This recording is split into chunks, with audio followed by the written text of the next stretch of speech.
Okay, we are live streaming. All right, good morning, everyone. This is the Lincoln County Board of Commissioners meeting being held on Tuesday, November 30th at 10 a.m. I am waiting for our County Counsel, Kristen Ewell, to She's here. become present, and she just made it. So we will now proceed with our meeting. We are being recorded and we are being transmitted live on YouTube. And if you wish to make constituent input in person, there is the link that you can click on, and Public Information Officer Casey Miller will work with you to have you present when public input is on the agenda. With that, it is shortly after 10. I guess it's about 10:05. We're running just a few minutes late, but we're all present now. I will call the meeting to order. We have all three commissioners present, which does constitute a quorum. First item on the agenda is the adoption of the consent calendar. These are items of a routine nature or items that have come before the board previously. At this time, if a commissioner or staff wish to highlight an item, they may do so. Otherwise, I will entertain a motion to adopt the consent calendar as presented. So moved. Second. Moved and seconded. All those in favor say aye. Aye. Aye. Aye. All right, that motion carries. Next item on the agenda is the Str Moratorium. This is an item that was before the board previously. And I believe that not only did I, but several other, or both of my commissioners probably received somewhere around a dozen emails concerning this matter. I think there is a wide misunderstanding as to the date of effectiveness of the measure. I will ask County Counsel Ewell to comment, but first of all, it's my understanding that once the vote of the Lincoln County voters was certified, which I believe the county clerk did on November 16th, that measure is law. It is in effect in our county and has been since that measure was certified. That differs from state law, where state initiatives are not effective upon certification of the vote, but I believe some 30 or 60 days later. Is that anything you'd like to add, Chris, County Ewell? And again, I'd appreciate maybe some clarification on the nuance differences between the state rules and county rules. Thank you, Chair Hunt. Yes, this is Counsel Kristen Ewell. And I believe the relevant section for our local referendum would be Article 4, Section 1, Sub 5 of the Oregon Constitution. And so that section speaks of local initiative measures. There's been some confusion. I think people are looking at the section which refers to a state referendum, which would be referred to the Secretary of State for a vote.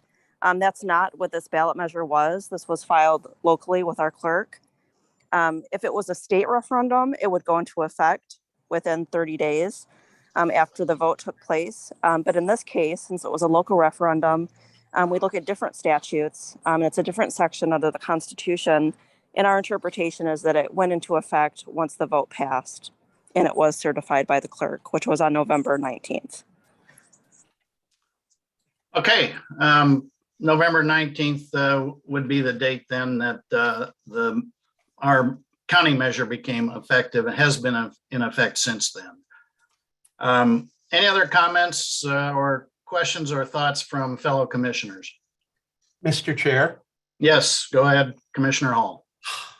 You know, my initial thought last week was there was really no purpose to be served by extending the moratorium because, based on the information shared with us just now by Counsel Ewell and also shared with us previously as well, is the measure is already in effect. New licenses are banned. However, as I've been thinking more and more, and also looking at these dozen or so emails that have come in, there's a lot of concern. I think, frankly, there's a lot of mistrust of government now at every level. And, there's been a lot of misinformation related to this entire issue that I'm almost of the inclination to think maybe we should extend it just to kind of calm the public waters and reassure people what we said last week, that this is now the law of the land and we intend to do our best to implement it. Commissioner Jacobson, any thoughts or comments? Well, yes, I think there's been a ton of misinformation. My inbox has been flooded with people thinking that there's going to be a deliberate lapse so that we, open it back up to licenses in the zones that the ballot measure says you can't have licenses in. And again, a lot of confusion around when the ballot measure is in effect. And as we just discussed, it's in effect right now. So I feel like we're in a little bit of a hard spot here because there's a lot of public misinformation and people want us to extend that to sort of protect them, I think. But I feel like by extending our temporary moratorium, we're not actually in line with the ballot measure and we're not taking steps to implement the ballot measure. A temporary moratorium was not part of that. A permanent moratorium on new licenses in certain zoned areas is sort of the desire of voters and what that ballot measure said. So I don't see a reason to extend a temporary moratorium. I do see a reason to put in a permanent moratorium on new licenses that is in line with the ballot measure that allows us to begin implementation of that, because as we've discussed, it's already law right now. So I feel like a permanent one as opposed to a temporary one actually gets us in line. That was the will of the voters, is to have a permanent moratorium on new licenses in certain zones, but allowing certain zones to have licenses. Mr. Chair, could I ask Commissioner Jacobson a question? Please do. I just want to make sure I'm interpreting your last statement correctly, although I've run into a lot of people who assume that the ballot measure was a complete ban on STRs in the rural areas, the non-incorporated areas of the county. Actually, it wasn't. The three most common zones where where you find the vast bulk of the licenses are covered, but there were a few zones that were excluded from the prohibition, kind of more remote ones where you're talking about homes that are on plots between 2 and 5 acres, that kind of thing. I don't know, just what about the idea of maybe one more extension, say for a month, to give of the temporary moratorium, with direction to staff that they bring back language implementing a permanent moratorium before the end of that time. Well, well, go ahead, Commissioner Jacobson. I have some concerns with that, but go ahead. And then I would like to speak after Commissioner Jacobson. This is Council Yule. And Council Yule, I actually was going to ask you a question. So good Okay. Council Yule, before you speak, I'd like to say that, part of my concern with some kind of a new moratorium or differentiating moratorium is the measure that was passed by the voters is a moratorium. That is correct. And so when we talk about, gee, let's, extend a moratorium or create a permanent moratorium or make a differentiating moratorium, the voters have spoken, and new STRs are banned in specific areas that are specifically zoned areas. And it's a permanent law until the courts change it or the voters change it. So I guess my feeling is we've got a vote of the people. I think if you say, well, there's not a lot of confidence in county government or government in general, one of the ways to build that confidence is to say the voters have spoken. We're going to go by the measure that was passed and enforce it. Council Yule. Yes, so thank you, Commissioner Hunt. That is exactly what I was going to highlight is there is a current moratorium now that the law has passed. No licenses are able to be issued in the R1, R1A, or R2 zones. So I guess if you want to look at it that way, there is a permanent moratorium that was passed by the voters for those zones. So it would do it has no effect to put an additional moratorium on something that has already been, I guess, passed and into effect when in essence it accomplishes the same thing that we're discussing here today. Thank you. That actually clears something up in my head. So I really appreciate that, Council Yu. Yeah, I think I was getting myself a little confused and all the confusion. So Jay, I join the club. clear as mud. So I appreciate that, again, this is already, I guess it's already a moratorium. So why would we need to pass a temporary one? I do feel like, not that people don't love watching our videos, but I feel like maybe having a statement put out, clearing up that there already is one and that this is actually law now. I think that would be very helpful to do that. I know we have the ballot measure up on our website, but I think press release or something that just says, this is already and law would be helpful to people. Yeah, All thank you, right. Commissioner. We did actually include language on the STR webpage indicating that the ballot measure was certified and is law as of November 19th, 2021. But we can make a separate statement to clarify exactly the zones where new licenses won't issue because of the ballot measure to help clarify. Yeah, I think that would be helpful. I would agree. All right. I support that too. I think additional information is never detrimental. So I guess I would ask that Public Information Officer Miller draft some kind of a press release, media release that again emphasizes the fact that the ballot measure was passed by the voters. The voters have spoken. There is a moratorium in effect on STRs in those specific zones, and that is the law. Any other thoughts or comments? Yeah, I guess I do have a question. So potential properties, short-term rental properties that are not an R1, R2, or R1A, so things that are maybe commercial zoned or rural residential or AC or TC potentially. Or I think we talked about this last week. My understanding is we are ready to potentially, process and review those kinds of applications. Is that correct? Commissioner, I believe they have maybe one or two applications for those zones that you just mentioned that were excluded from, specifically excluded from the ballot measure. I'm going to ask Sheriff Landers to comment. I know he spoke last week on Wednesday.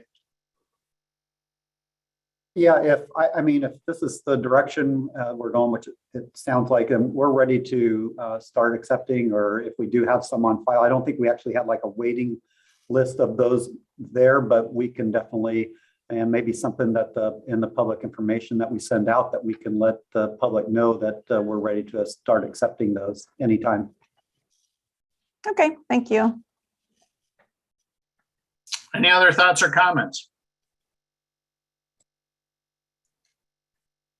All right, then, by lack of action, the moratorium that the county has had in effect will lapse at the end of today. However, the measure, ballot measure 21-203 that was passed by the voters is in effect, will continue to be in effect, and does limit or place a moratorium actually on STRs in those zones that we've identified. Are we all comfortable in moving forward? Yes. All right. We will move on then, and our moratorium, county moratorium, will lapse at the end of today. Moving on, we have a discussion about some budget adjustments.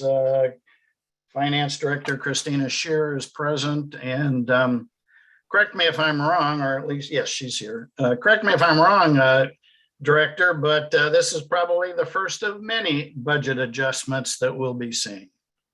Yes, this is actually the first two resolutions adjusting the general fund and creating a new fund for our ARPA funds. But other budget adjustments are in the works and will be coming for other funds and other programs. Addressing the general fund first, these are adjustments primarily to address the receipt of additional grant funds and also to fund additional positions, both to deal with those grant funds and to address pressing needs for the county in administering those funds. I'm available for questions if you have anything, but it's a relatively straightforward revenue neutral or budget neutral. We have additional revenues versus the expenditures that are being added. But I'm certainly available to answer any questions you may have. Questions or comments, commissioners? Okay, the only thing I would say is we can always receive the revenue, but we have to appropriate the revenue to make the expenditure. So Yes. we're documenting the fact that we've received the money and how we're going to spend it. Or giving And us that's a the perfect segue into the second resolution, which is the establishment of the ARPA fund. If you'll recall, we received those funds shortly before the end of the fiscal year. And because of the timing, they were not included in our fiscal 21-22 budget originally.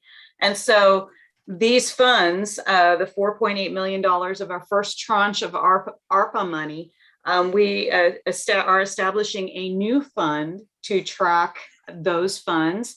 And so we've established the fund, and we are establishing limitation to expend some of those funds based on board decisions that have already occurred.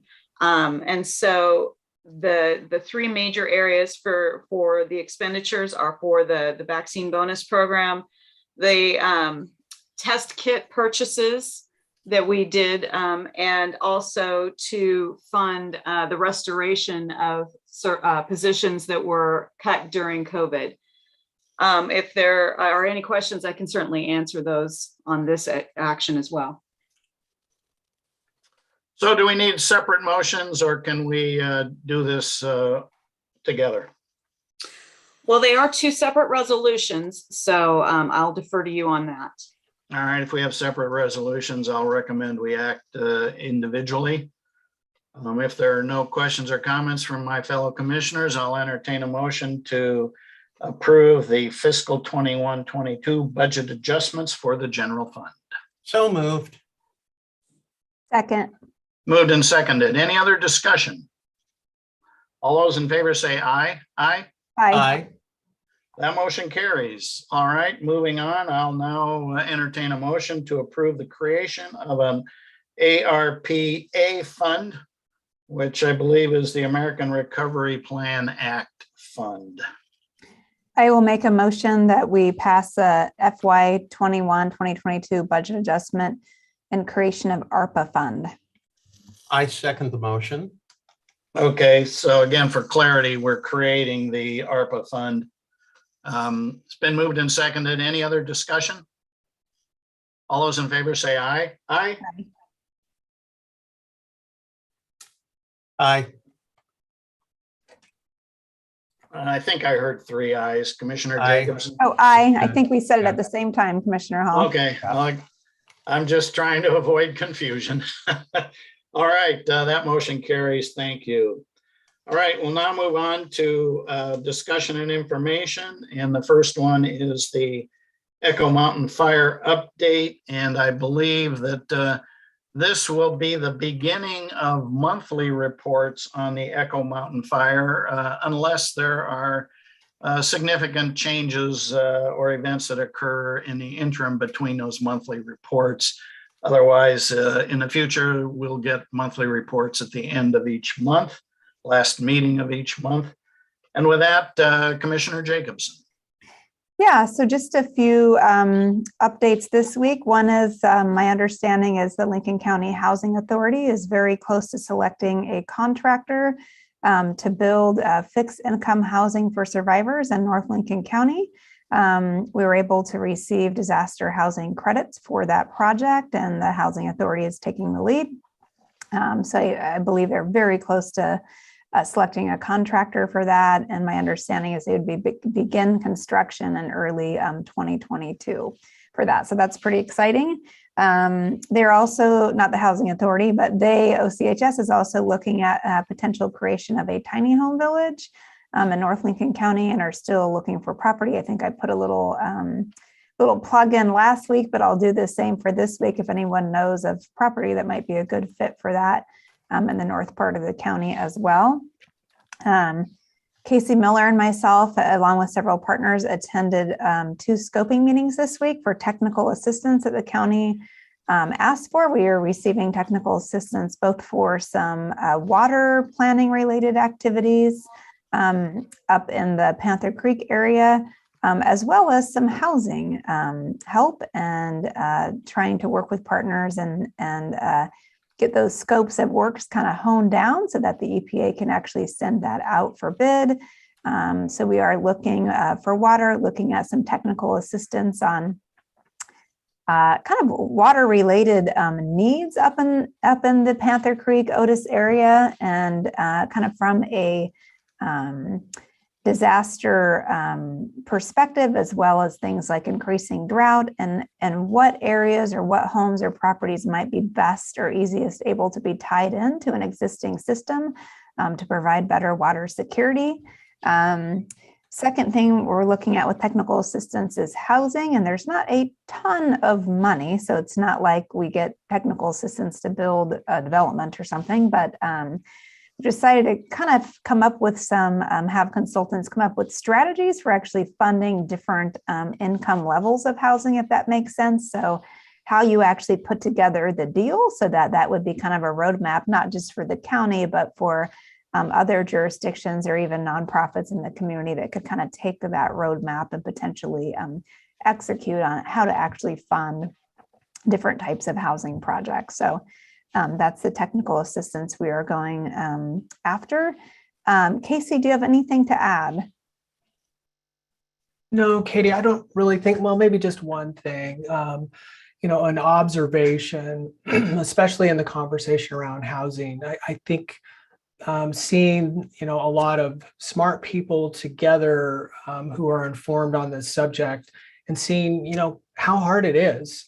I know we've got limited funds really with this possible EPA award, but it seems to me when we look back at how hard is it to restore a community, it's really something that poses its difficulties as well intended as everybody is, and I appreciate that you're there and really providing some direction, but it's tough. I wish it wasn't so tough, but I think you're doing a good job.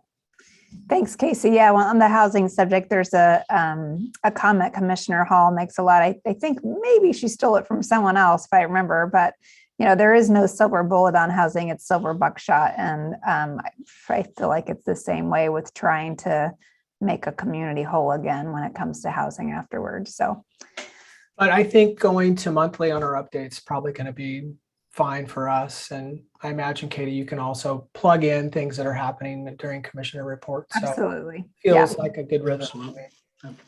Thank you. All right. Anything else on fire update? All right. Again, we'll be scheduling these monthly at the last meeting of the Board of Commissioners each month, but should there be meaningful developments, Commissioner Jacobson can certainly add an item to the agenda or offer information under commissioner reports. So With that, we'll move on to our COVID updates. And at this time, particularly in view of some of the recent developments, which I know Director Portel will discuss relative to the Omicron virus, we will continue these on a weekly basis. So with that, Florence, it's all yours. You. Good morning, everybody.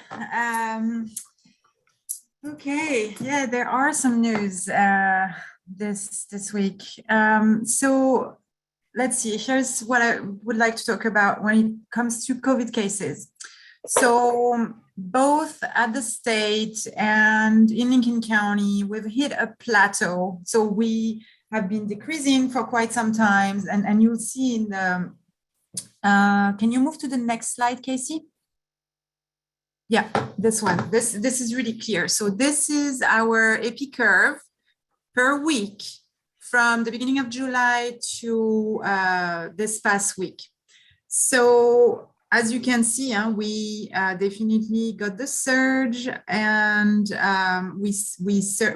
our peak was at the end of August, and then since then we've started declining. But as you can see, we've been holding steady since October, the beginning of October. We're not coming down. Like, we are actually plateauing, possibly going back up a little bit. I'm anticipating an increase in cases post Thanksgiving gatherings. I hope to be proven wrong, but this is pretty much like what we're planning for. You could go back to the first slide, please, Casey. Thank you. So, we're holding at about 15 cases per day in Lincoln County, which, just to put things in perspective, when we were at the height of the surge last fall and winter, we were at 15 cases a day, and we were so we got used to it, but still we're still pretty high. So like I discussed last week, and I'm going to talk about it again, we're definitely anticipating some increase in cases post holidays. So obviously, and this is how it started last year, right? Like post Thanksgiving, and then it went up with the increase in gatherings, Christmas break, and then we had a January peak, and then it started coming back down again. So the other big news that we got from the World Health Organization this at the end of last week was that a new variant of concern of the COVID-19 virus has been identified by scientists in South Africa. And so I want to say first that what we know about this new variant, its name is Omicron, is very little at this time. And that there is a lot of work being done to understand this new variant better, understand how it transmits. Does it transmit more than Delta, less than Delta? Does it create more severe disease than the previous variations or not? So this is all being studied and researched as we speak. So we ought to be, I know there is a lot of like, oh my God, this is this new variant, and what are we gonna do? Well, what we need to do right now is be patient and wait for our scientists the world scientists to give us more information when they have it. The other piece that people are working on right now pertaining to this variant is that they're looking at how the vaccines that we currently have available to us, how are they holding up against this new variant? So this is all being studied right now. So while we wait, I recommend that we do what we know very well how to do, right? So one, if we are not vaccinated yet, I would encourage you to get vaccinated. If we're vaccinated, but we're not boosted yet, I will remind everybody that anyone 18 and older in Oregon is eligible to get their booster shot if it has been 6 months since they have received their first series. So it's the second dose of the series. So get vaccinated, get boosted, wear your mask indoors, especially when you're around folks you don't know. Wash your hands frequently, keep your distance, and if you feel sick and you have COVID-like symptoms, please, stay home. If you want to go get tested, please do so if you can. And I would add to the mix, if you haven't gotten your flu vaccine, consider doing that too. So yeah, there's plenty to do while we wait, right? Can I ask a clarifying question? I got a little confused with something you said. Okay. You said when it comes to booster doses, that it was 6 months since your first, but then you also said or your last. Since the no. So what I said, and I'm sorry if I wasn't clear. So it's 6 months after the second dose of your primary series. Okay. Okay. So if you got Moderna or Pfizer, which is a 2-dose series, you have to wait 6 months after the second dose. And if you got the Johnson & Johnson, which is a 1 dose, so it would be 6 months after your dose. Is it clear? Yeah. Yep. Okay. Thank you so much. And so if individuals are under 18, but it's been 6 months, they're not eligible. Is that correct? Not yet. Mm-hmm. Okay. Thank you. Yeah, you're welcome. So just to transition to vaccinations, I wanted to let you know of a decision we decided to make for a few reasons. We decided that the mass vaccination setup that we have at the fairgrounds every Friday, we've had that for about 2 months now. We will retire this on the 17th, after our clinic on the 17th of December.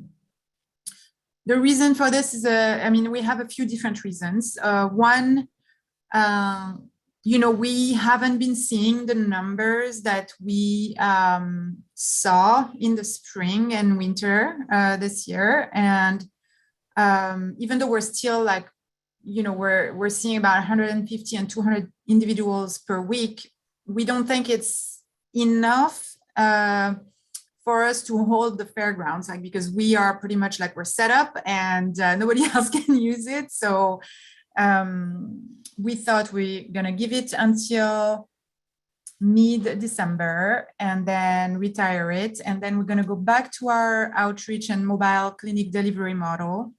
But this time around, and I think I might have talked about it last week, but I wasn't sure. But this time around, what we wanna do is set up a very clear calendar of clinics so that people know we will be in Yahat the second day of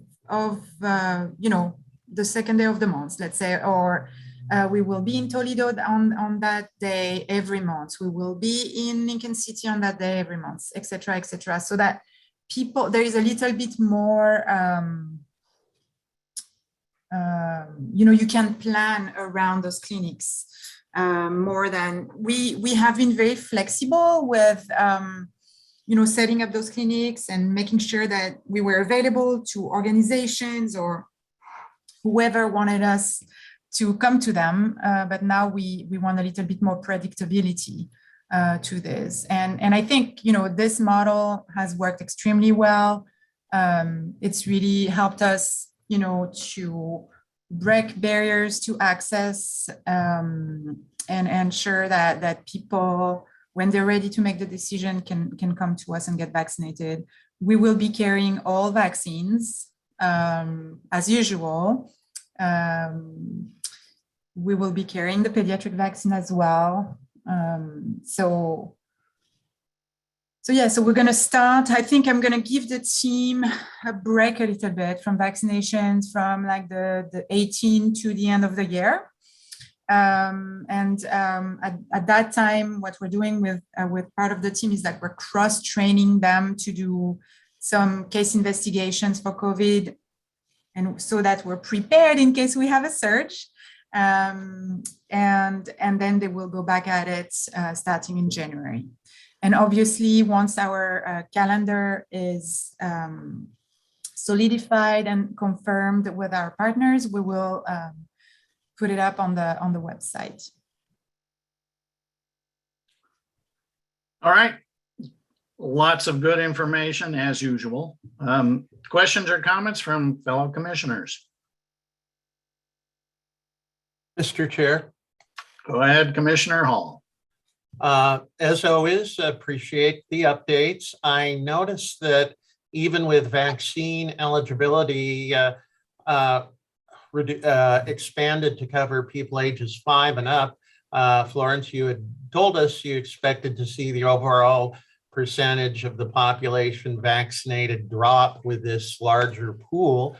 And that has happened, but not very far at all. 79.9%, I think, is definitely something to be proud of. And hopefully, as more and more school-age children are vaccinated, parents who were concerned about sending children back to the classrooms, this kind of thing, will feel more confidence in doing that.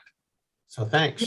Yeah, you're very welcome, Commissioner Hall. I had the same remark this morning when I looked at the data. I was like, oh, in fact, we're holding our grounds. That's great. Mm-hmm. And we have about a little shy of 20% of the 5 to 11-year-old vaccinated, which is good. Yeah, for only a couple of weeks of them being eligible. Yeah. Well, and Thanksgiving may have gotten in the way of that a little bit too. Other family activities. Right. Comments, questions, Commissioner Jacobson? None for me, thank you. All right, well, as usual, Florence, a very good report, comprehensive and certainly current. I think the idea of waiting to see how the Thanksgiving activities and holiday activities affect the cases and the load on our hospital and partners is a sound approach, and we'll hope for the best and continue to get weekly updates. So thank you for your good work, and thank you to the good work. Thank you for the good work to staffs and partners and volunteers. Okay, you're welcome. Have a good one. Okay, thank you again. All right, next item on the agenda would be commissioner reports. Commissioner Jacobson, you're on my first on my screen. Yeah, one thing I do want to report is it looks like the installation of the PAC Wave project, which will be the nation's first grid-connected wave energy project. It looks like that installation is pretty much complete now that there's devices in the water, but the cables that bring the power back to shore are in, and the final Latin long for those positions have been put out. So that is the first, just huge step in getting that project operational. So that's pretty exciting. And good news. Been a long time since you and I sat on that committee that advocated for the siting of that facility off of the coast of Newport versus, I believe, the competition was down by Reedsport. Reedsport, yeah, and I think that's where I first met you. Actually, is in that committee. Well, so, yeah. You never know, do we? All right, Commissioner Hall, any reports? No reports. Okay, I don't have any reports either. So next item on the agenda would be public comment, and Mr. Miller, who's in the queue? Yes, well, Chair Hunt, I have a request of you. We do have Leanna Rios today with us to provide input, but she's in class with her fellow students. So If we could start with her, that would be great. So she can go in the rest of her class if they need to. That works for me. I Okay. assume it's okay with my fellow commissioners. Yep. Go ahead. Okay, Leanna, you are up. Okay. I don't know where I am, so I can't tell if you can see me or not. We can see you and we can hear you.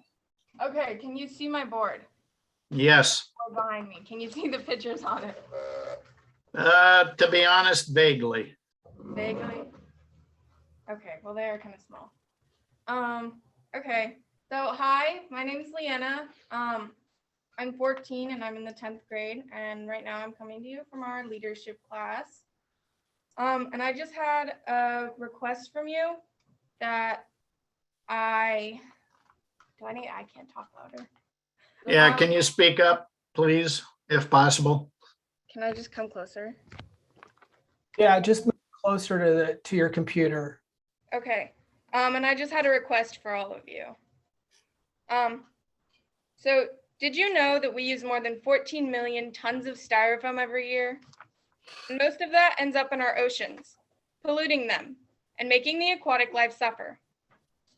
I use those words to help explain to multiple groups of kids that styrofoam is harming our planet and everyone on it. Have any of you been to a beach cleanup recently? There are tiny pieces of styrofoam flying around, buried in the sand, and even washing up with the waves. No matter how long you sit there and try to pick those tiny pieces up, you'll never get them all. Anytime you shift a twig or a leaf, there's a whole new pile of it. Some are so tiny, you can't even pick them up. These microscopic pieces of styrofoam are also floating in our oceans, and many animals eat them thinking they're food. This makes them get sick and affects the entire food chain. The small animals like fish and shrimp eat the plastic, which affects them directly, but it also affects anything that eats them, including us. Our ocean is in a critical state, and that's not going to change unless we do something about it. Pollution has no boundaries either, so all those tiny pieces of styrofoam that are on our beaches, they're on every other beach as well, and no one seems to be doing anything about it.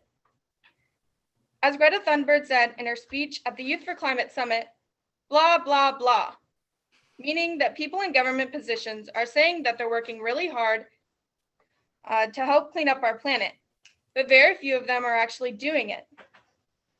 We, the people living locally in a place that is directly affected by climate change, are the only ones trying to make a difference. We, the people. To be more specific, the youth of our nation. Youth across the world are getting more and more concerned because this is our world. We have no planet B, as many people have pointed out. We are trying to make a difference, but we still need some help from the elected officials that can actually change mandates and laws. You are in a position to make a difference. I'm here today to implore you to use the influence you have to help me and our county make a difference. This is child's play. For the last month, I've been giving a speech to children 2 to 9 years old, and every single one of them knew styrofoam was bad for the environment. Some of them had already been helping clean up by participating in our beach cleanup events. I'm representing all these children across Lincoln County today. We're asking you to join the fight against styrofoam. No more styrofoam. Say it with me. No more styrofoam. We're asking you to do all you can to ban the sales of styrofoam in our county. The items that we are asking you to ban, like cups, bowls, and plates, can easily be found in paper products. Today, I brought a book full of pledges from these children saying that they won't use styrofoam and requesting that you join the fight and ban selling styrofoam on the coast. Please don't let this speech be the last time you think about this topic. The time is now. We need to make a difference now. This really is something we can do together. Thank you for your time. Right. Thank you. Thank you. Well done. Thank you. 3 minutes, right on the money. Good job. Oh, I do All have right. a question for you. So what are the next steps that we can do together? And how will I know that action is being taken? Well, I would suggest that I'm not sure which department this would fall under, potentially the Health and Human Services, Public Health, potentially. I think that might be a place to start Solid working. Waste District, maybe, Mr. Chair? Solid Waste, good point. Thank you, Commissioner Hall. Mhm. I would suggest reaching out to those two departments and having our staff work with your group to develop a potential plan or moratorium, a resolution that addresses this problem, which I think we all agree is certainly a problem. I would also add, I think those are great steps that typically speaking on things like this, like when it came to the plastic bag issue, the county only has the authority to ban things like that in the unincorporated parts. Yeah. And so I would also say that because I think about, where does styrofoam, where we use it, restaurants and takeout containers and that kind of stuff, which a lot of times is inside cities in our county. So I would suggest you do what you just did for us to City of Lincoln City and City of Newport and Depot Bay and Walport, because the real impact, in my opinion, wouldn't just be the county banning the unincorporated parts. We are not legally able to ban across the whole county. So it would really be working with cities to have, a uniform policy between everybody. So I think doing the same presentation to city councils, as well as working with solid waste, would be really impactful potentially. Okay, Katie, would you be able to email me with that information and Sure. how I would be able to do that? Sure, I'll give you some information. I know Casey has contacts for them as well. Yep. Okay. Yep, good information. Good point. Thank you, Commissioner Jacobson. Anything else at this time?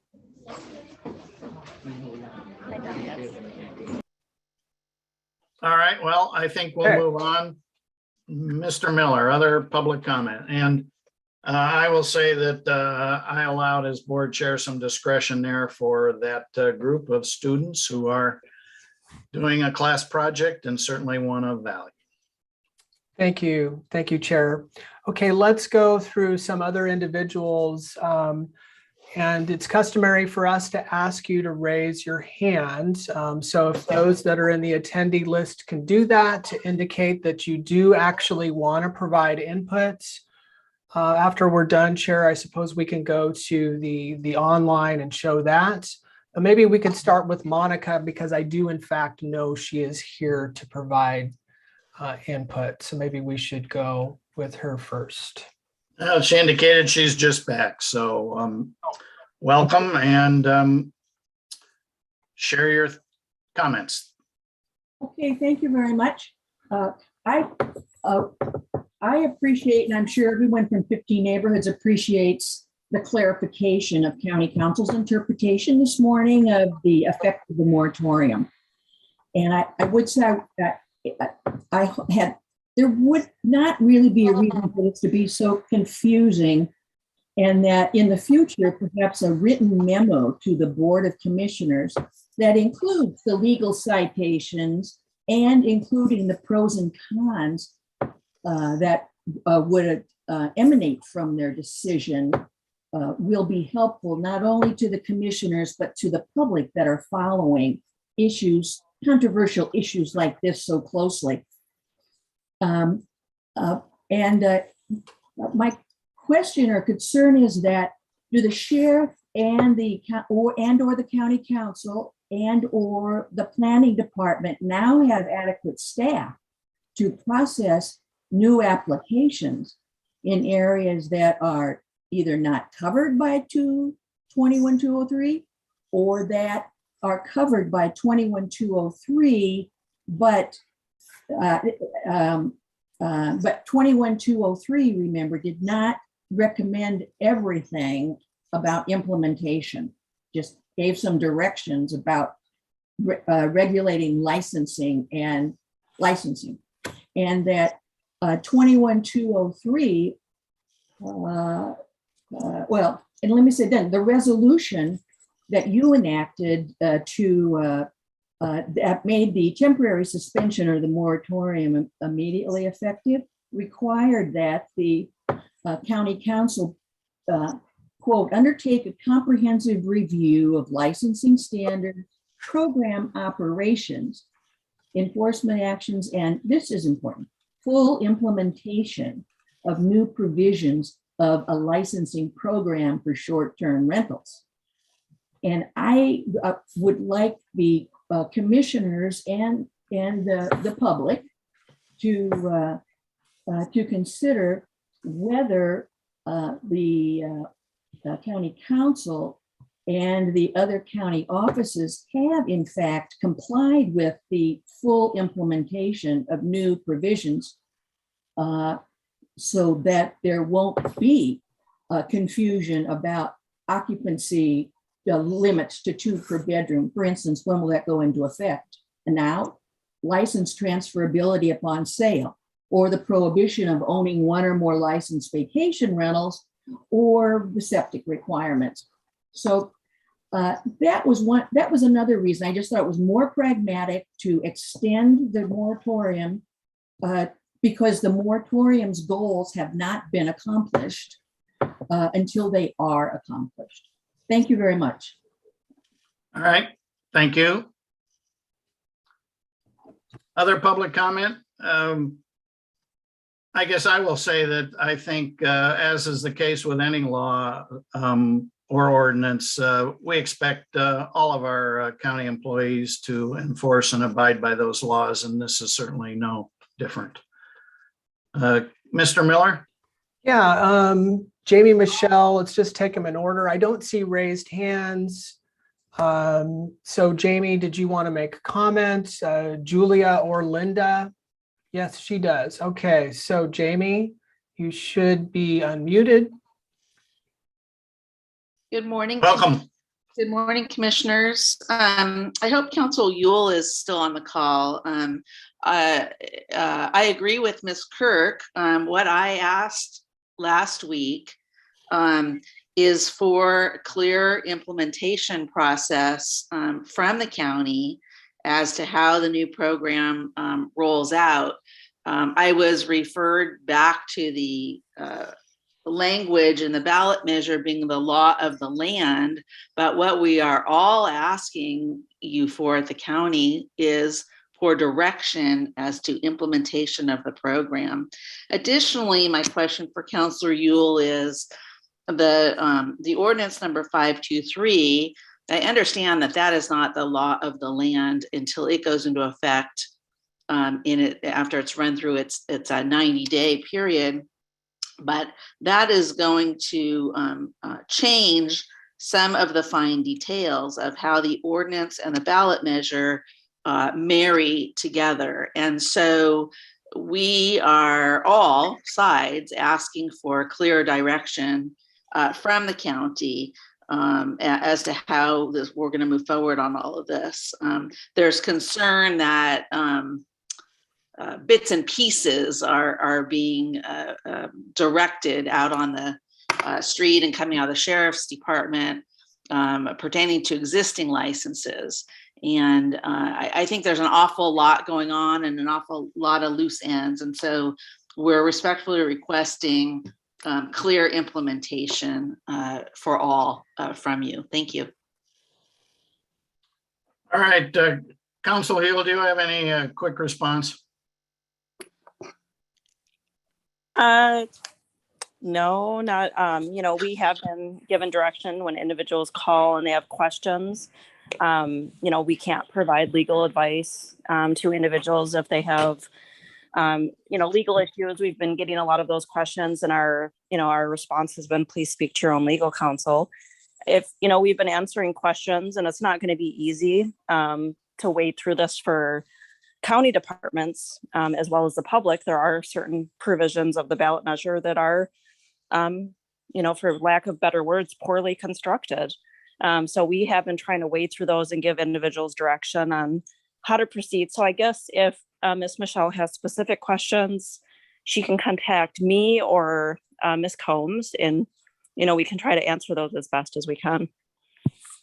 I'll also note that the full text of the ballot measure, which is the law now, is on the front page or first page of the county website with a link to that language. So, if there's questions as to what's in effect or how things are being handled, that would be the place to find the answers. And there, the bold print, as you could see there for just a second, that's the language that's a result of the ballot measure. And the smaller print is was in place prior to passage of the measure. Chair, All right. Oh. Go ahead. Yeah, I was going to say, earlier in today's meeting, we discussed having PIO, Miller kind of put a statement out. I would say that maybe to add something in that statement, because there is, as our public comment said, there is a lot of kind of moving pieces here that interplay. So I think perhaps what might be helpful in that, as best we know it, is maybe kind of a mini timeline. So, stating that what's in effect right now, when does 523 kind of come into play, and reminding people that for existing licenses there's kind of a 5-year phase out period. So when does that 5 years up? I think that might be a little helpful, even And though another question, that timeline is still coming together.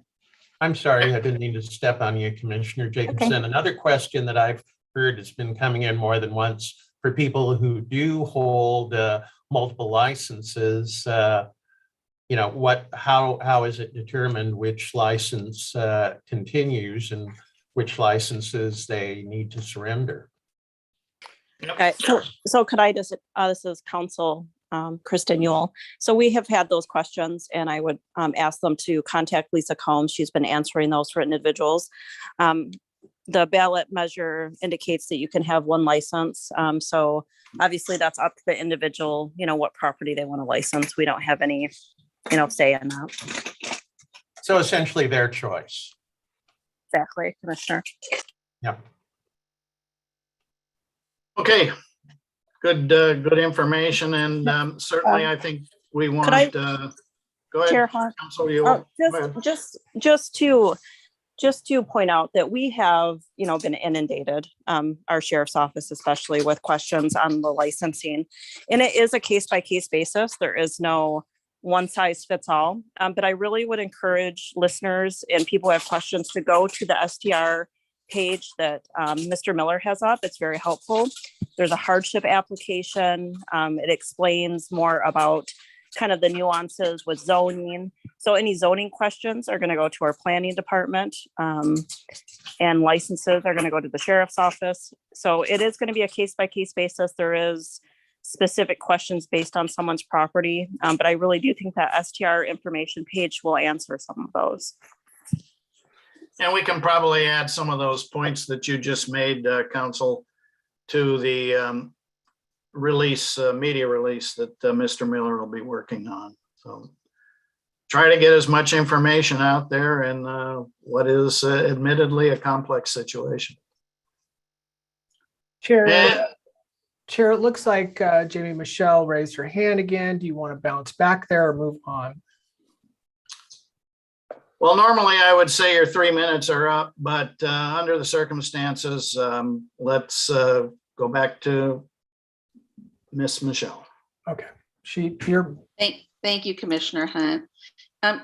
Council, I go back to this question again, asking for your clarity, and I do hear that there's a lot for you to figure out, but it seems as though because there's a delay in Ordinance 523 coming into effect, you're going to make the law of the land, one way today, and a bunch of people are going to be directed to act a certain way, and then in another so many days, when the ordinance comes into effect, there's going to be more details, and it just we're just looking for clarification. It's like if the implementation of the entire program could happen together when the ordinance goes into effect, then we have you guys can work on one set of clear new rules that we can all be working on a level playing field. I understand that the measure by law, is in effect, but I continue to ask for clarification about what does it look like with Ordinance 523, unless there's unless you all are planning on backing off of Ordinance 523. But again, we're looking for clarification. And so my direct question to you is, what do you want us to do? Because there's a law today, there's rules today, and then in another month or so, there's going to be different parts of that. It's just, we're trying to follow, direction, and we're not getting clear direction from the. Okay, well, Council Yule has already offered to meet with you, Jamie, and discuss your particular questions, and I would encourage you to do that. I'll also say that even after meeting with Council Yule, I don't know that final clarity will be able to be obtained, since there are pending court cases and lawsuits, which may also change the legal aspects of this measure. So we're all kind of in a world where there's a lot of unknowns and a lot of determinations to be made. But as Council Yule indicated, and correct me if I'm wrong, Council, I know you'd be willing to work with Ms. Michelle and try to address those questions and provide answers as best we can, recognizing there are a lot of unknowns. Mr. Chair. Go ahead, Council or Commissioner Hall. Could I ask Council Yule what may be a clarifying question? I think I know the answer to this, but I don't think it's ever come up directly. In cases where Ordinance 523 and the initiative may be in conflict, doesn't the initiative take process since it was enacted by the people, or is that not necessarily the case? It actually has to do when it went to an effect, when approval actually was granted, which was when it was certified. So you've already approved Ordinance 523. So just to clarify, your powers and the people's powers are equal in terms of passing measures and passing ordinances. But as far as what takes effect, the ballot measure went into effect after 523 was passed. Therefore, any kind of conflict, the ballot measure would take precedence. It would be the ruling law if there is a conflict, and there is conflicts with some of the sections. Until 523 goes into effect, which is 90 days after you passed it. Right now, I've been working with the planning department, kind of looking at the rules, mainly surrounding septic system requirements, because there are some conflicts. So we're going to clean those up. But yes, the ballot measure is the ruling law. And so that's what people should be following. Thank you. And just so I heard you correctly, it's the ruling law even after Ordinance 536 takes effect, or would take effect? So you've already approved the 523, you've approved Ordinance 523, those amendments to Chapter 4. So that was approved. When it takes effect was 90 days after your approval.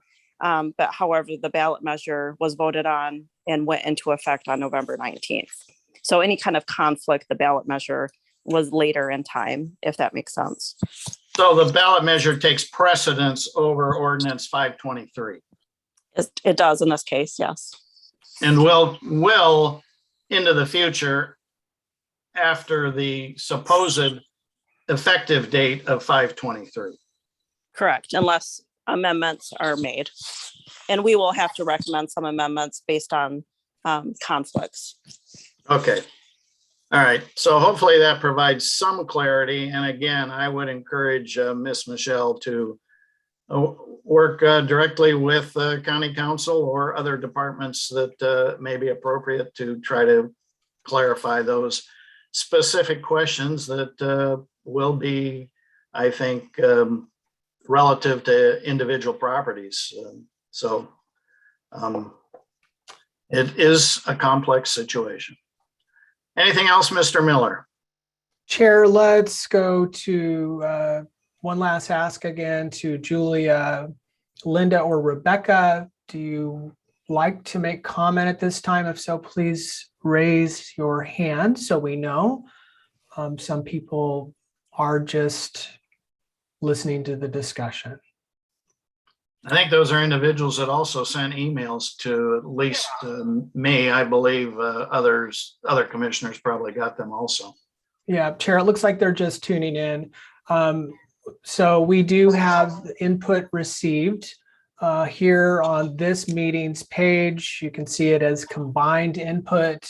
We received that through the smart sheet, which you can see here. And then we publish those online on the meeting page. So that looks like all we have in regard to input. Thank you.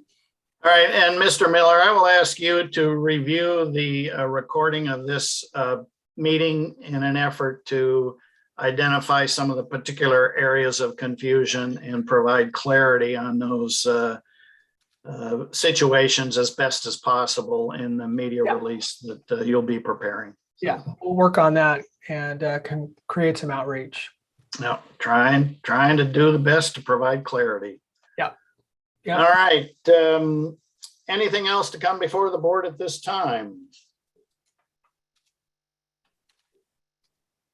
Yeah, I have one thing I probably should have said in Commissioner's report, but this is the first time in many, many years that our Dungeness crab fishery has opened up on time. So yay, because it means that they can make the Christmas markets for buying crab. And so people were dumping pots here just a couple of days ago. My understanding is that coast-wide, we did not have any incidents or deaths in dumping pots, which can be a pretty harrowing situation, especially with bad ocean conditions. And so the season here opens up pretty soon, but pot dump day has been going okay. So just want to be thinking about all our crabbers out on the ocean and very thankful that this year they actually were able to open up on time. Good point. Good for the local economy. All right. The next meeting of the Lincoln County Board of Commissioners will be back on Wednesday, our normal day, Wednesday, December 8th at 10 a.m. Also that day, we will be holding an ARPA work session or workshop. Again, ARPA is American Recovery Plan Act, and we'll be holding a workshop to discuss potential use of those funds. And again, that's on December 8th at 3 p.m. Both those meetings will be held virtually. And with that, if there's no additional business, we are adjourned. Thank you all.